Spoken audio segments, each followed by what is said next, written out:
Selamat siang, Assalamualaikum warahmatullahi wabarakatuh. Pertama kali saya ingin memperkenalkan apakah APMI itu. APMI adalah singkatan dari Asosiasi Perusahaan Pemboran Minyak Bumi dan Gas dan Panas Bumi Indonesia.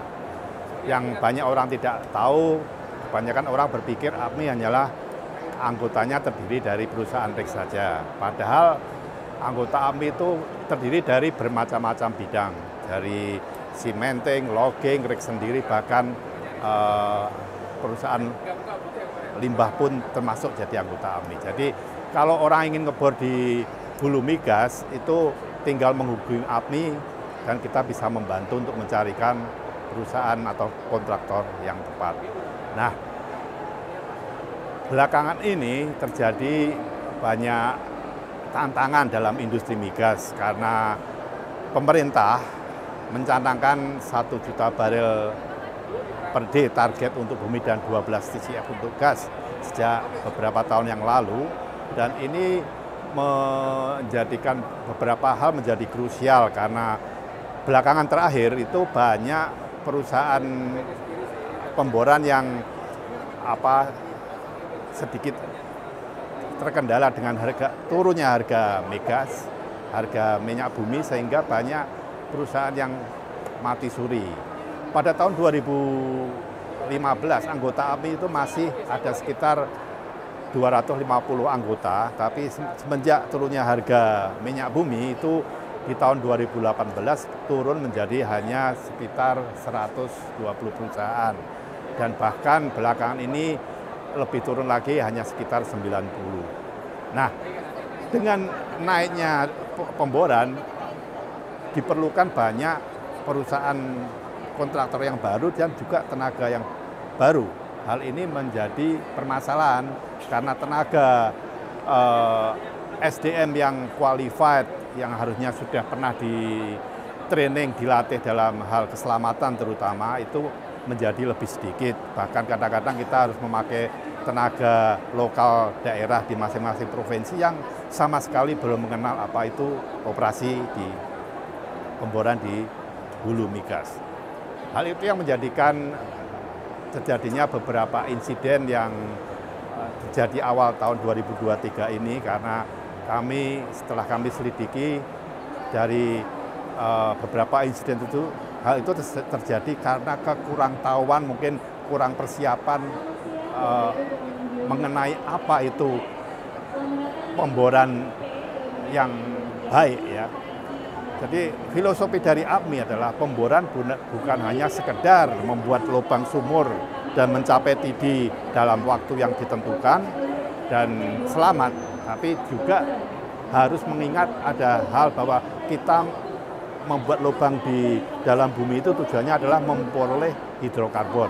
Jadi harus dua hal ini harus menjadi hal yang utuh ya, ngebor dengan selamat, tepat waktu, dan juga mendapatkan hasil sesuai prognosis yang dicanangkan. Misalkan di bawah itu prognosisnya minyak, ya kita diharapkan memperoleh minyak, jangan ada minyak tapi kita tidak bisa memproduksinya. Sebaliknya, suatu pemboran boleh dikatakan menemukan penemuan cadangan yang besar, tapi dalam masa pemboran terjadi kecelakaan, apalagi yang berkenaan dengan jiwa, itu seolah-olah hasil yang kita peroleh itu menjadi terhapus oleh adanya kecelakaan tadi. Jadi kita perlu memikirkan bagaimana dengan perkembangan dunia pemboran yang begitu masif terakhir ini, bagaimana kita bisa mencapai target 1 juta barel dengan selamat dan semua pihak mendapatkan manfaatnya.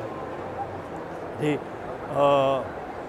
dari pembicaraan dengan baik dengan anggota IPA, K3S, dengan migas maupun SKK migas mengenai kendala dan tantangan yang kita hadapi terakhir-terakhir ini, APMI mengusulkan ada 4 hal yang mungkin dari semua lini harus diperbaiki sehingga kita bisa mencapai target dengan selamat dan juga mencapai target yang dicanangkan. Jadi perlu adanya sinergi. Ya, sementara ini banyak miskomunikasi ya terjadi di stakeholder. Jadi misalkan dari pihak subkontraktor itu untuk investasi memerlukan informasi yang cukup, mungkin jangka waktu 5 tahun lah, program perencanaan pemerintah itu apa sih untuk dalam 5 tahun ini, sehingga kalau memang kita mengetahui dunia migas saat ini memerlukan beberapa rek tertentu dalam waktu 5 tahun, dan kita tahu bahwa target pemborannya ada, jadi pihak anggota AMI dengan senang hati akan menginvestasikan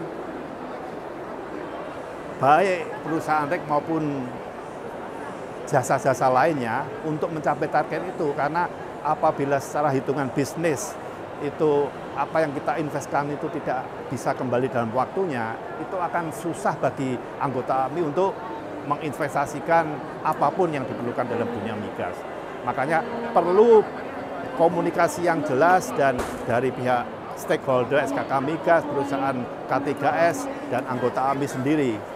Kendala apa yang dihadapi oleh masing-masing pihak ya, supaya kita bisa dengan sinergi tadi boleh mendapatkan hasil yang sama-sama win-win solution lah gitu.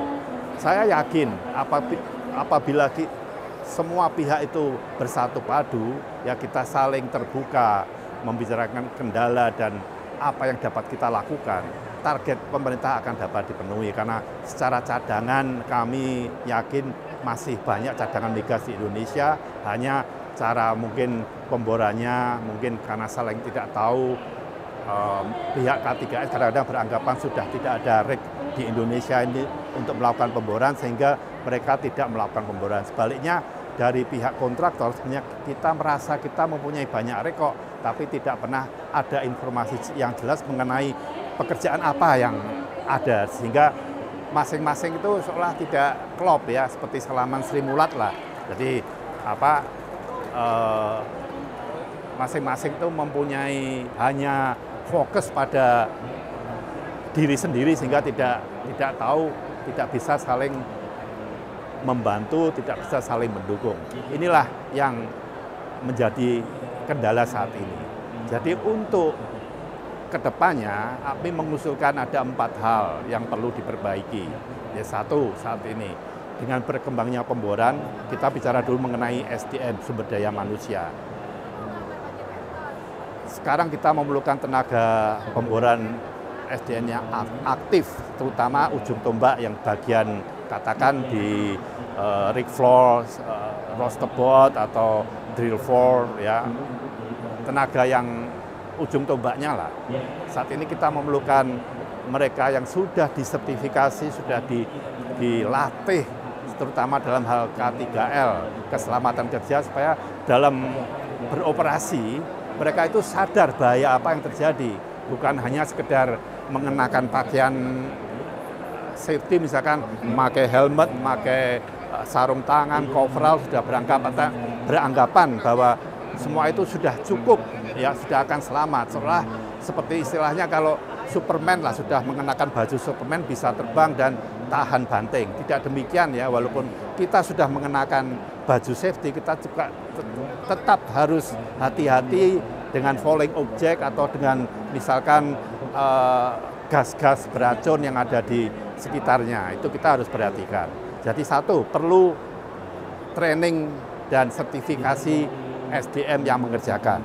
Kedua, dari segi perusahaan, dengan banyaknya perusahaan yang ada yang diperlukan, banyak perusahaan baru yang mungkin secara manajemen, secara sistem itu belum terkolaborasi, belum set up dengan baik, sehingga mereka sendiri tidak bisa katakan komitmen. Ataupun kalau mereka ingin komitmen, kadang-kadang mereka tidak tahu komitmen apa yang harus dikerjakan. Nah, APMI bisa membantu. Sebelumnya ada di APMI itu ada yang dinamakan SKKP, surat semacam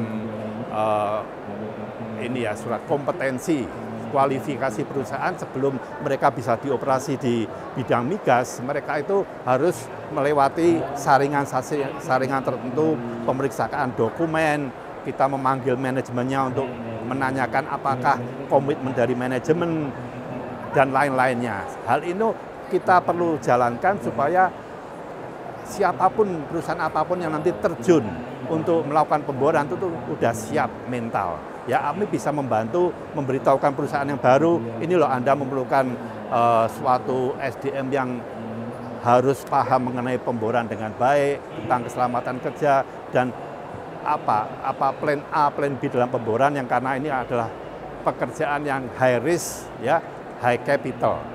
Nah, selain itu, belakangan ini terjadi efisiensi harga yang luar biasa. Jadi dengan adanya memang selama ini terjadi adalah lowest bidders win. Memang pemerintah atau K3S menginginkan pemboran dengan efisiensi dengan cost yang semurah mungkin. Tapi mengingat ini adalah pekerjaan yang khusus, ya, yang memerlukan capital tinggi, memerlukan resiko tinggi. Jadi sebetulnya harga yang murah itu bukan berarti harga yang paling bagus, ya. Mungkin sedikit lebih mahal, tapi perusahaan yang melakukan pemboran itu yang lebih qualified sehingga dapat dibor sesuai dengan waktu, tepat waktu, dan mendapatkan hasil yang dilaksanakan. Jadi perlu tadi perusahaan yang masuk itu kita sertifikasi dulu supaya membantu K3S untuk mendapatkan perusahaan yang lebih qualified. Dan dari pemerintah kita perlu mendapatkan regulasi yang membantu supaya semua stakeholder, semua subkontraktor yang akan ngebor itu siap mental dan mempersiapkan diri tadi. Juga satu hal lagi adalah di dalam dunia pemboran memang ada yang dinamakan dalam proses tender itu lowest bidders win. Jadi harga yang termurah yang bisa dimenangkan. Ini memang sudah standar yang umum di Indonesia karena sudah juga ditentukan oleh pemerintah, ya. Kalau ada tender itu harga yang terendah yang menang. Dalam dunia pemboran ternyata itu kurang tepat untuk dilaksanakan, kurang bijaksana karena ini adalah suatu pekerjaan yang memerlukan kualifikasi yang tinggi, merupakan investasi yang besar, memerlukan tenaga kerja yang perlu disertifikasi, perlu di training. Jadi seringkali bahkan perusahaan yang mungkin kalau secara harga itu sedikit lebih tinggi, tapi perusahaannya lebih mapan, lebih tersistemasi, ya. Jadi sistem dari manajemennya sudah bagus, tenaga kerjanya sudah mempunyai sertifikasi, seringkali malah menghasilkan hasil yang lebih efisien dan lebih aman. Ini perlu di dalam kualifikasi tender mungkin perlu kembali dimasukkan bobot yang jelas dalam hal keselamatan kerja. Jadi misalkan kalau belakangan ini tidak ada penghargaan dalam bidang HSE, padahal sekitar sebelum tahun 2000 itu sudah ada kolom tertentu di dalam tender itu ada penghargaan bobot yang jelas untuk HSE. Misalkan suatu perusahaan yang sudah mengebor dalam satu kontrak tidak ada kecelakaan, tepat waktu, itu akan mendapat bobot katakan 90%. Tapi perusahaan yang pernah mendapatkan kecelakaan bobotnya 60. Jadi dari segi teknis nanti ada faktor pengali. Suatu perusahaan itu misalkan satu perusahaan A mendapat 90%, perusahaan B 70%. Nanti dari komersialnya itu dikalikan dengan faktor pengaman ini sehingga ada usaha dari pihak kontraktor untuk melakukan pemboran dengan aman karena ada rewardnya, ya. Atau bisa juga dilakukan yang hal ini sering dilakukan sebelum tahun 2000, yaitu apabila suatu pekerjaan dalam suatu proyek dilakukan dengan selamat, kita berikan reward kepada kru SDM yang menjalankan, katakan diberikan sertifikasi, penghargaan, mungkin dalam segi numerisasi yang tidak perlu tinggi lah, mungkin 1% dari nilai kontrak atau 0,5%. Tapi hal itu membuat semua tenaga kerja itu saling mengingatkan karena mereka ada keperluan untuk recognition. Jadi mereka ada pride untuk mengatakan saya melakukan pemboran dengan selamat, saya mendapatkan sertifikat, bahkan mendapatkan mungkin bonus yang membuat mereka itu boleh bekerja dengan lebih aman. Ini yang selama ini belum dilakukan. Jadi apabila hal ini dilakukan, jadi tadi satu, SDM-nya dilakukan training yang bagus, dihargai, dalam lelang juga ada penghargaan perhitungan faktor keselamatan kesehatan tadi, maka diharapkan dengan adanya kolaborasi dengan semua stakeholder akan dilaksanakan pemboran yang lebih aman dan mencapai target yang diinginkan. Jadi APMI terbuka, ya kita akan terbuka untuk membicarakan kendala apa dan apa yang kita bisa bantu, baik bersama SKK Migas ataupun K3S, pihak manapun, mari kita sama-sama membantu untuk mencapai target 1 juta barel per day. Terima kasih.